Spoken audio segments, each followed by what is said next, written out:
Why don't we build our own frames? Why do we get someone to make our frames for us?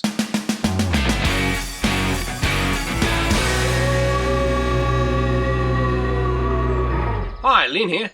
We're in beautiful Wanaka this week and we've got 3 houses to stand, and I'm going to take you through some of the benefits and some of the issues we face in having our frames fabricated in a factory rather than built on site.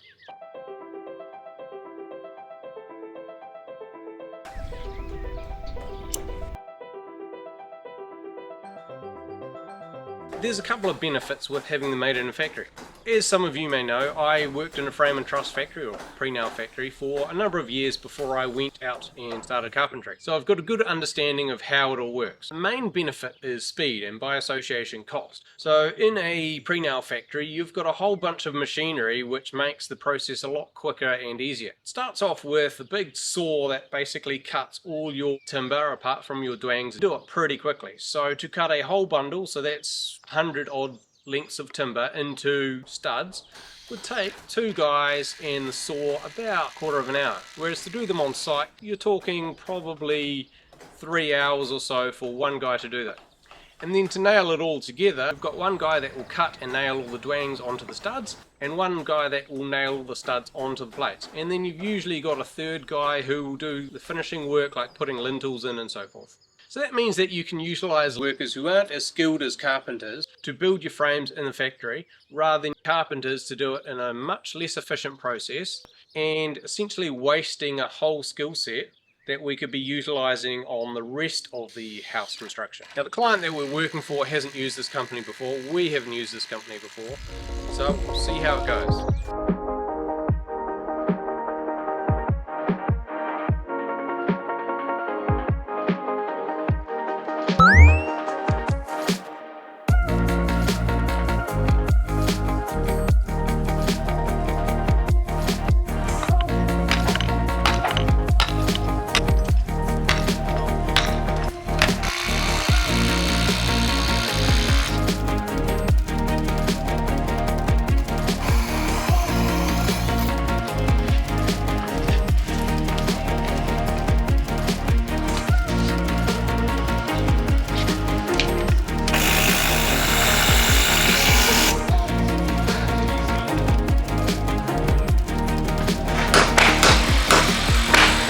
Stood most of the frames and we've braced them all. Let's go take a look and I'll point out some of the things I like about the detailing and the fabrication and some of the things I don't like. The stacking of the frames on this job is not great. I've seen a lot better. Sometimes there's limitations in how they can be stacked just because of the transport requirements. You don't want small frames at the bottom. You need a few layers of full length frames. So when they're forklifted around the factory and high-abbed on and off the trucks, they don't end up breaking the bundles. But in this case they've been quite out of order, so we've had to move a whole bunch of frames into piles just to get one underneath so that we can carry on framing. The labelling on this job has not been great either. We might have I1, which makes sense, but we've also got I1 SL, and that's not something I've come across before. Another pet hate of mine is nailing the frames together in bundles. So normally they are nailed, but if the fabricators, when they're stacking them, put nails on the inside, it makes it harder for us to find them and we end up trying to pull off frames and then hunt for nails. It's a lot easier if the nails are all on the outside. Another issue that pops up quite regularly is dwang height. So normally we will have dwang heights at 800. However, for external walls, certain claddings will have different requirements. So for cedar cladding, normally they're at 480 centres. Sometimes the detailers or the fabricators get that wrong. On this frame behind me, we've got an issue where right at the top, the dwang heights change partway along. That's probably a detailing issue. It looks like it's been marked correctly by the fabricator and then changed. So it's probably that the detailer, for some reason, at that join has changed the height. So when we stand the frames, we want the end of each frame to be bowed in or straight. We don't want them bowed out. If they're bowed in, we can replace the dwang. We can actually stand the frame and tie it all together without any issues. Whereas if they're bowed out, we then need to knock out the dwangs and at some point replace them. Good fabricators will make sure that the end studs aren't bowed out so we don't have that issue.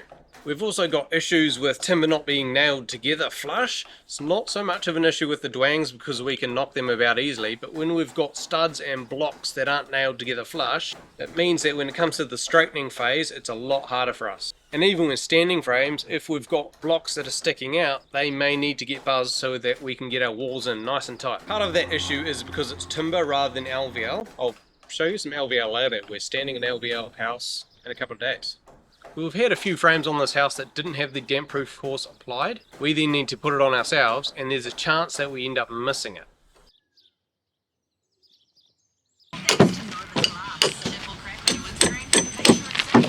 We're standing a house in Lake Hauia today. We've got some LVL frames, which is awesome. 6x2, not so awesome. And from different frame and truss company, a lot better company that we've dealt with before, so the quality should be pretty mint. These will be nice.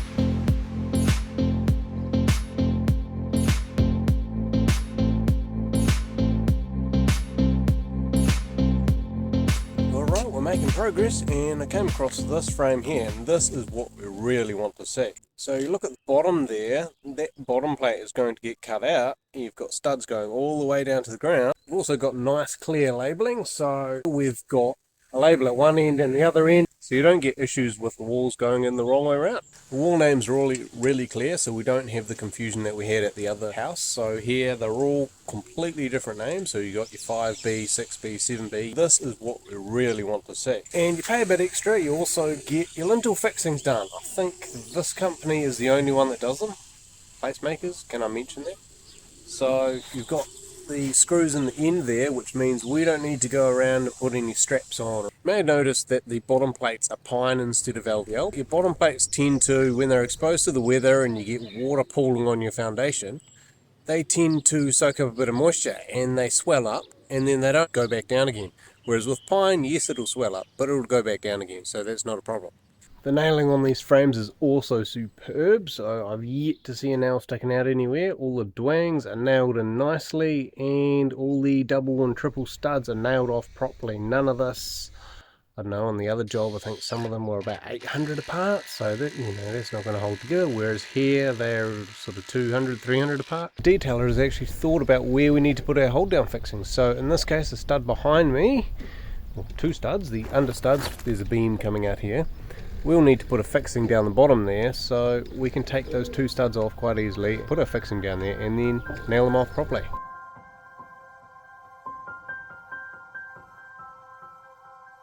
Most of the frames are up, and I think I knocked out one dwang, so frames are all the right size, dwangs are all the right lengths.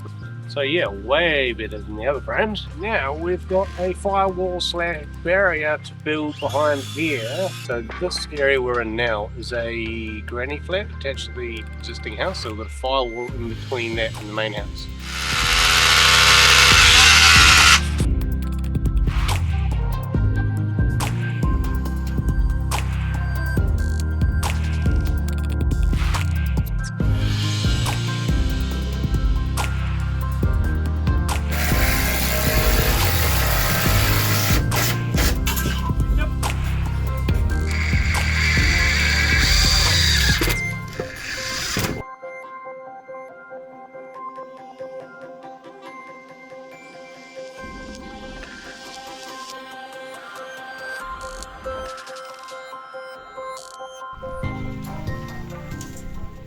So as you can see, good materials, good detailers and good fabricators save us a lot of time on site and means that we can get on with the jobs that we're good at. Alright, thanks very much for watching and I will catch you guys next time. Cheers!